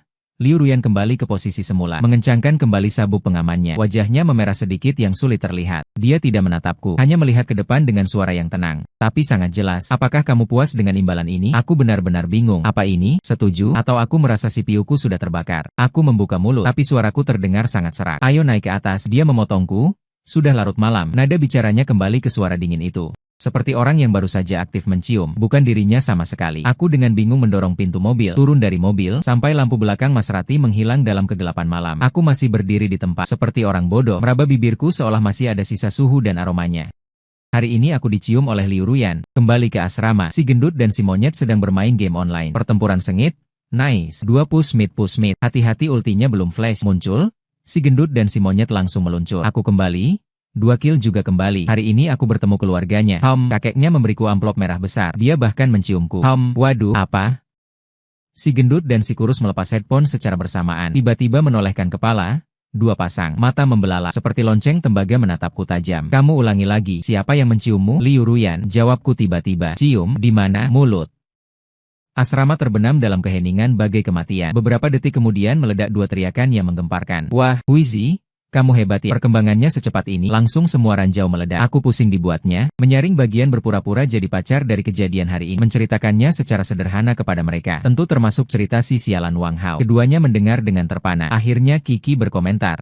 Huizi, keberuntungan macam apa yang kamu dapatkan ini? Iyalah, pahlawan menyelamatkan gadis cantik. Lalu si cantik membalas budi dengan dirinya. Bukankah ini alur di novelmu? Aku tersenyum getir. Iya. Alur di novel? Tapi apakah kenyataannya akan semulus ini? Apa sebenarnya arti ciumannya itu? Seharian keesokan harinya aku gelisah. Aku sesekali mengecek ponsel, mengharapkan Liu Ruyan mengirimiku pesan, meski hanya sebuah emoji. Tapi tidak seharian. Foto profilnya bahkan tidak pernah menyala. Aku mulai berpikir macam-macam. Apakah dia menyesal? Apakah dia merasa tindakannya tadi malam terlalu impulsif? Apakah hanya sekadar berterima kasih padaku? Baru saja memberiku sebuah ciuman perpisahan. Semakin kupikir semakin gelisah. Kubuka dialog dengannya dan mengetik 1 baris. Tadi malam tapi setelah dipikir-pikir, kuhapus lagi. Terlihat terlalu dibuat-buat. Kuketik lagi sedang apa? Terlalu biasa saja. Kuhapus kartu yang kau berikan padaku. Tidak bisa kuterima. Terlalu palsu. Kuhapus. Aku bimbang sepanjang hari. Sampai malam pun tak bisa mengirim 1 pesan pun. Kurasakan diriku kembali menjadi si kikuk yang canggung di hadapannya. Tepat saat aku siap menyerah. Berencana untuk mandi dan tidur. Ponsel berbunyi ding. Aku kaget dan melompat dari tempat tidur. Mengambil ponsel itu adalah Liu Ruyan. Hatiku langsung berdebar kencang. Dengan tangan gemetar ku klik pesan itu. Liu Ruyan, besok ada waktu. Lagi-lagi kalimat ini. Besok ada waktu. Kurasakan diriku hampir mengalami PTSD dengan 6 kata ini. Terakhir kali jadi pacar palsu. Kali ini apa untuk cabut gigi? Dengan perasaan cemas ku jawab 2 kata. Ada waktu. Cepat dia membalas Liu Ruyan. Besok sore jam 3, datang ke klinikku sekali klinik. Hatiku berdebar-debar. Ternyata memang untuk cabut gigi. Ini pembalasan dendam setelah musim gugur. Di pikiranku sudah terbayang dia mengenakan jas putih, memegang tang besar berkilauan dingin, berkata padaku, buka mulut. Gambar menakutkan itu. Tolong, manusia kecil dalam hatiku gila, berteriak-teriak gila. Dengan tangan gemetar ku ketik balasan pergi-pergi untuk apa. Setelah beberapa detik, dia membalas 2-2 Liu Ruyan. Bersihkan gigi saja gigi. Kulihat 2 kata ini lama. Asal bukan cabut gigi, kulepaskan napas lega. Tapi kemudian gugup lagi. Dokter gigi yang diberikan menyuruhku untuk scaling. Gambaran ini bagaimana ya? Kok rasanya hobi? Aku akan menggigit kata-kata kecil itu di mulutku. Wajahku mulai memanas lagi. Baik, aku membalas 1 kata. Bagaimanapun juga, aku sebenarnya adalah kesempatan bertemu. Aku sampai setengah jam lebih awal di klinik besar Liu Yan di sore hari kedua. Ini adalah klinik gigi pribadi yang terletak di gedung perkantoran high-end di pusat kota. Dekorasinya sangat modern. Ruang bersih dan terang dipenuhi aroma disinfektan yang samar. Perawat muda di resepsionis melihatku dengan senyum manis. Halo Pak, ada janji temu? Saya mencari Dr. Liu. Nama saya Zhao Hui. Tuan Zhao, Dr. Liu sudah bilang, Anda bisa langsung pergi ke ruang praktiknya. Yang paling dalam, aku mengucapkan terima kasih dan berjalan melewati koridor. Sampai di ruang praktik paling dalam, di depan pintu, ada papan nama tergantung di pintu. Liu Ruyan. Dokter, aku tarik napas dalam, mengetuk pintu, silakan masuk. Aku dorong pintu masuk, melihat Liu Ruyan yang sama sekali berbeda. Dia mengenakan jubah dokter putih yang pas rambut panjangnya, diikat rapi di belakang kepala dengan jepit rambut hiu, memakai masker dan kacamata pelindung profesional. Seluruh penampilannya terlihat profesional dan efisien. Dia sedang menunduk menulis sesuatu. Mendengar suara mengangkat kepala dan menatapku melalui kacamata pelindung. Di baliknya matanya masih jernih dan tajam. Dia bilang berbaringlah di sana. Dia menunjuk ke alat perawatan gigi yang terlihat canggih di samping. Aku menurut berbaring. Lampu tanpa bayangan raksasa di atas kepala. Cahayanya menyilaukan sampai aku tidak bisa membuka mata. Liu Ruyan berjalan mendekat, menyesuaikan pencahayaan dan posisiku. Gerakannya sangat lembut, tapi membawa profesionalitas yang tidak terbantahkan. Buka mulut, perintahnya. Saya menurut membuka mulut. Dia mengenakan sarung tangan sekali pakai, mengambil probe gigi dan kaliber untuk memeriksaku. Alat-alat dingin bergesekan di mulutku, mengeluarkan suara dentingan. Jantungku berdegup kencang. Tidak pernah sekalipun merasa segugup ini seumur hidup. Jarak kami sangat dekat. Aku bisa mencium aroma harum dari tubuhnya. Bisa melihat alisnya yang sedikit berkerut karena konsentrasi. Kamu punya banyak karang gigi, katanya sambil mempersiapkan alat scaling setelah memeriksa satu sisi. Katanya biasanya tidak memperhatikan kebersihan mulut. Aku sikat gigi setiap hari. Aku membela diri dengan suara tak jelas. Cara menyikat gigi yang salah, sama saja tidak menyikat. Dia tanpa ampun menyingkapnya. Aku nanti harus pakai metode bas, nanti aku ajari. Tak lama kemudian, mesin scaling mengeluarkan suara desisan. Liu Ruyan memegang pistol air di satu tangan, dan selang penghisap di tangan lainnya. Mulai bekerja di mulutku. Rasa asam, mati rasa, dan berbagai sensasi saling terjalin. Aku menutup mata dengan gugup. Kedua tangan mencengkeram erat sandaran kursi. Sepanjang proses Liu Ruyan tidak berkata sepatah kata pun. Sangat fokus, tekniknya sangat terampil, sangat lembut, tidak sesakit yang kubayangkan. Aku bisa merasakan dia sangat hati-hati menghindari area gusi sensitifku. Entah berapa lama, suara desisan itu akhirnya berhenti. Sudah selesai. Berkumur-kumur aku merasa lega. Segera duduk, menerima obat kumur yang dia berikan. Air yang kumuntahkan mengandung sedikit darah dan partikel kuning kecil. Aku merasa gigiku tak pernah sebersih ini, segar sebelumnya. Terima kasih, ucapku dengan tulus. Sama-sama. Liu Ruyan sedang membereskan alat-alatnya. Setiap 6 bulan sampai setahun sekali datang untuk scaling. Baik, aku mengangguk. Melihat punggungnya, hati mulai bimbang lagi. Apakah sekarang saat yang tepat untuk menanyakan arti ciuman kemarin? Sepertinya tidak. Suasana di sini terlalu profesional, sama sekali tidak cocok untuk berbicara cinta. Tepat saat aku bimbang, pintu ruang periksa terbuka, seorang dokter pria muda dan tampak, juga mengenakan jas lab masuk. Kakak senior, habis kerja makan bersama yuk? Tanyanya sambil tersenyum pada Liu Ruyan. Lalu melihatku, aku tertegun sejenak. Dia, matanya menyiratkan pengamatan dan permusuhan. Aku langsung merasakan bahaya. Rival cinta, dia temanku, datang untuk scaling gigi. Liu Ruyan memperkenalkan dengan datar. Teman, hatiku serasa terhenti. Bukan pacar, temannya, dokter pria itu tampak lega, lalu berpaling padaku, mengulurkan tangan. Halo, namaku Youyan, saya adik kelas dokter Liu. Halo, namaku Zhao Hui. Aku menjabat tangannya, genggamannya sangat kuat, seperti sedang menunjukkan kekuatan. Aku masih ada urusan, kalian saja yang pergi. Liu Ruyan berkata pada Youyan. Jangan dong, kakak senior. Youyan tak menyerah. Kita sudah lama tidak makan bersama. Anggap saja sebagai sambutan untukku. Aku baru saja kembali dari pelatihan di luar negeri. Sudah kukatakan, aku ada acara hari ini. Nada Liu Ruyan menjadi dingin. Ekspresi Youyan agak canggung, tapi dia cepat mengalihkan sasaran padaku. Tuan Zhao, kapan Anda mengenal kakak senior kami? Tanyanya seolah tak sengaja. Aku hendak berkata, waktu kuliah. Tapi Liu Ruyan lebih dulu menyela. Dia adalah pasienku.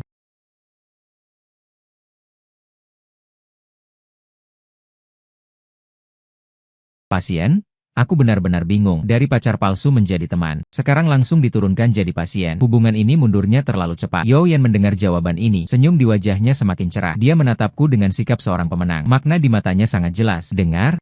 Kamu cuma seorang pasien saja. Hatiku merasa sangat tertekan. Tepat saat ini, Liu Ruyan melakukan gerakan yang tak terduga oleh semua orang. Dia mendekat dan dengan natural menggenggam lenganku. Persis seperti di pesta ulang tahun itu. Lalu dia menoleh, menatap Youyan yang wajahnya penuh keterkejutan, berkata satu kata demi satu kata. Dia bukan hanya pasienku, tapi juga pria yang sedang kukejar.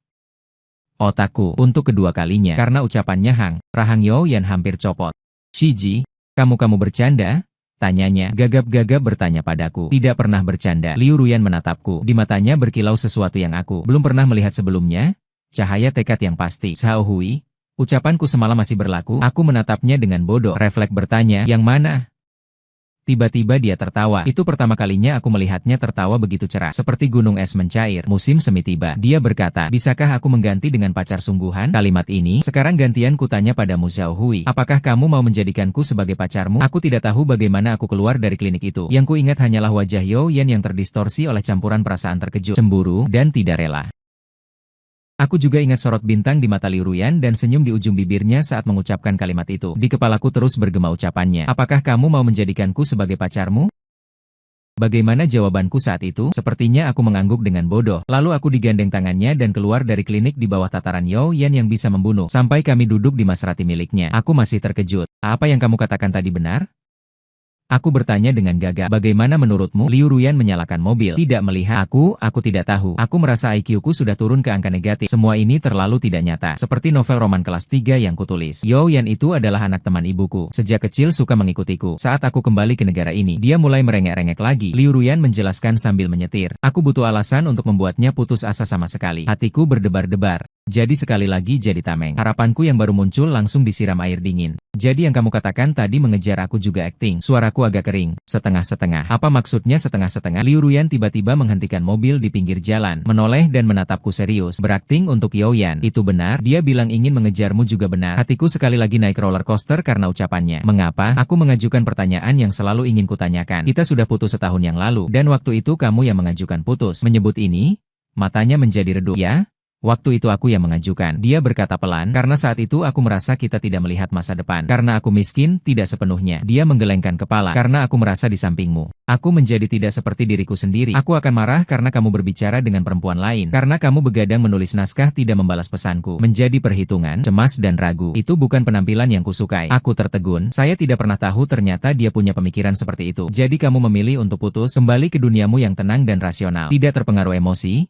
Lalu mengangguk padanya. Saya pikir itu akan lebih baik. Tapi selama 1 tahun setelah putus, saya tidak bahagia. Hidup saya kembali ke jalurnya. Semuanya teratur rapi. Tapi sangat membosankan. Begitu membosankannya sampai saya tidak tahan untuk membuka Weibo MU, melihat lelucon konyol apalagi yang kamu posting. Tidak tahan untuk membuka novelmu, melihat di bagian komentar bagaimana pembaca lagi memaksamu untuk update. Kemudian dia berhenti sejenak, tersenyum sinis pada dirinya sendiri. Saya sadar sepertinya saya sudah terbiasa dengan perasaan berantakan namun penuh kehidupan yang kamu bawa. Saya mendengarkan dengan tenang. Hati saya penuh perasaan campur aduk. Malam itu ketika kamu mengirim pesan, datanglah itu. Sebenarnya saya sangat marah. Dia bilang saya merasa kamu sedang menghina saya. Tapi ketika saya melihat kamu ketakutan sampai 2 jam tidak berani balas pesan, saya merasa agak lucu. Lalu ibu saya menelepon lagi memaksa saya untuk pergi kencan buta dengan Wang Hao. Saya sangat kesal. Pada saat itulah, tiba-tiba muncul sebuah pikiran di benak saya. Pikiran apa? Mungkin mencari kamu kembali untuk jadi tameng. Adalah ide yang bagus. Wajahnya menunjukkan sedikit ketenangan. Bisa menyelesaikan masalah saya, dan sekaligus melihat kamu sekarang jadi seperti apa. Jadi dari awal sampai akhir saya hanyalah bidak di papan caturnya. Lalu kamu lihat, saya masih penulis miskin itu. Saya berkata agak kesal. Tidak? Dia menggelengkan kepala, matanya bersinar. Saya melihat seorang, meski mulutnya bilang dirinya miskin, tapi di saat kritis bisa tidak rendah diri dan tidak sombong. Menggunakan kecerdasan dan humornya untuk mengatasi krisis. Melindungi orang yang ingin saya lindungi. Seorang pria, kamu lebih menarik dari setahun yang lalu. Dia sedang memuji saya. Wajah saya langsung memerah. Soal ciuman itu, dia berhenti sejenak. Pandangannya agak melayang. Bisa dibilang tak bisa menahan diri. Jadi aku merasa tenggorokanku sangat kering. Apa hubungan kita sekarang? Liu Ruyan menatapku. Tiba-tiba tersenyum lagi. Dia mendekat di telingaku dengan suara yang hanya bisa didengar berdua. Berkata perlahan, sekarang aku adalah pengejarmu. Kapan kamu mengangguk? Kapan itulah kita bersama? Napas hangatnya menyembur di daun telingaku. Gatal dan merinding sampai ke hatiku. Aku merasa akan menyerah, sepenuhnya rela dan ikhlas. Setelah hari itu, hubungan kami memasuki fase yang aneh. Liu Ruyan benar-benar mulai mengejarku. Dia akan mengirimkan selamat pagi setiap pagi, selamat malam setiap malam, akan memperhitungkan waktu kedatanganku, memesan makanan untukku, dengan catatan makan yang banyak, dilarang makan mie instan, akan menjemputku dengan mobil di akhir pekan, membawaku ke tempat-tempat yang belum pernah kukunjungi, galeri seni, konser musik, atau hanya taman yang sepi. Kami berkencan seperti semua pasangan yang sedang jatuh cinta. Tapi kami bukan pasangan, karena aku belum mengangguk. Aku juga tidak tahu kenapa tidak mengangguk. Mungkin agak menikmati perasaan dikejar-kejar oleh ratu dingin yang mengejar ini agak kurang ajar. Tapi aku akui aku sangat menikmatinya. Si gendut dan si monyet kurus mengutuk perilakuku dengan keras. Xiao Hui, apa kau laki-laki atau bukan? Liu Ruyan sudah sampai segitunya. Kau masih saja so pilih-pilih di sini. Sudah dapat untuk masih cari-cari alasan. Percaya tidak kami akan mengikatmu, mengantarmu ke ranjang Liu Ruyan. Lisanku bilang kalian tahu apa? Ini namanya suasana hati. Tapi di dalam hati berpikir, mungkin aku hanya menunggu momen yang tepat. Sebuah kesempatan yang memungkinkan saya meresponsnya dengan cara yang sama romantisnya. Kesempatan itu segera datang. Buku baru saya telah selesai, dan hasilnya sangat bagus, memecahkan semua rekor platform saya sebelumnya. Mengadakan acara tanda tangan kecil offline untuk saya. Saya memberitahu Liu Ruyan akhirnya gilirannya. Dia di toko buku Xinhua Pusat. Mau datang? Saya pura-pura bertanya dengan santai. Objek yang saya kejar punya hal penting seperti ini. Mungkin saya tidak datang? Dia tertawa ringan di ujung telepon pada hari acara tanda tangan. Saya sengaja memakai setelan termahal saya, meskipun masih tidak sebanding dengan Wang Hao. Tapi setidaknya terlihat rapi. Saya duduk di belakang meja tanda tangan, melihat pembaca yang mengantre panjang. Hati sedikit berdebar. Saya melihat Liu Ruyan. Dia berdiri di ujung antrean, mengenakan gaun putih sederhana, tanpa riasan, wajah polos, tapi lebih mencolok daripada penggemar manapun yang berdandan rapi di tempat itu. Dia hanya berdiri tenang menatap saya, sudut bibirnya tersenyum tipis. Antrean perlahan maju. Akhirnya gilirannya, dia meletakkan buku baru saya di depan saya. Penulis Chen, bisa tanda tangan untuk saya? Dia mengedipkan mata, seperti penggemar kecil biasa. Saya mengambil pena tapi tidak segera menandatangani. Saya menatapnya, keriuhan di tempat itu seolah menghilang. Dunia saya hanya tersisa dia. Saya menarik napas dalam. Di halaman depan buku tidak menulis nama pena saya, tapi menulis satu baris kata. Lalu saya menutup buku dan mengembalikannya padanya. Liu Ruyan menerima buku, penasaran membukanya. Ketika dia melihat baris kata itu, dia terkejut. Di mata dinginnya itu, seketika muncul lapisan air. Yang saya tulis di buku adalah untuk satu-satunya pacar sejati dan abadi saya, Nona Liu Ruyan. Saya berdiri, melewati meja tanda tangan, berjalan menuju ke hadapannya. Di bawah tatapan semua pembaca dan kamera, aku mengeluarkan sebuah kotak beludru dari saku, yang kubeli dengan royalti pertama dari buku baru ini. Aku berlutut dengan satu lutut dan membuka kotaknya. Di dalamnya bukan cincin berlian, melainkan sepasang anting perak berbentuk momen yang sangat lucu. Liu Ruyan. Aku menatapnya ke atas, suaraku sedikit gemetar karena gugup. Aku tidak ingin kamu mengejariku lagi. Sekarang giliranku untuk bertanya padamu. Maukah kamu menjadikanku pacarmu? Liu Ruyan menatapku. Air matanya akhirnya tak tertahan dan mengalir di pipinya. Tapi dia tersenyum, lebih cantik dari yang pernah kulihat kapanpun. Dia tidak berkata apa-apa, hanya mengangguk dengan kuat. Kemudian di tengah sorak-sorai dan teriakan semua orang, dia membungkuk dan memberiku ciuman yang lebih dalam dan lebih lama daripada yang di dalam mobil. Di akhir cerita, aku dan Liu Ruyan tentu saja bersama. Kehidupan kami yang rendah tetap dipenuhi dengan berbagai kekacauan dan keributan. Aku sengaja mengiriminya stiker konyol saat dia sedang melakukan operasi. Dia akan memasang wajah dingin saat aku bekerja hingga larut malam, mencabut kabel daya komputerku. Kami masih seperti Cola dan permen mint. Tapi kali ini, kami belajar bagaimana mengendalikan gelembung manis yang hampir meledak. Malam itu aku berbaring di tempat tidur dan mengiriminya pesan. Aku memeriksanya 3 kali, memastikan semuanya aman. Ada, dia segera membalas. Ada apa? Cepat katakan.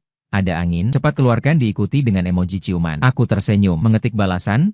Sayang, aku mencintaimu. Sudah, cepat katakan. Barulah dia membalas dengan satu kata.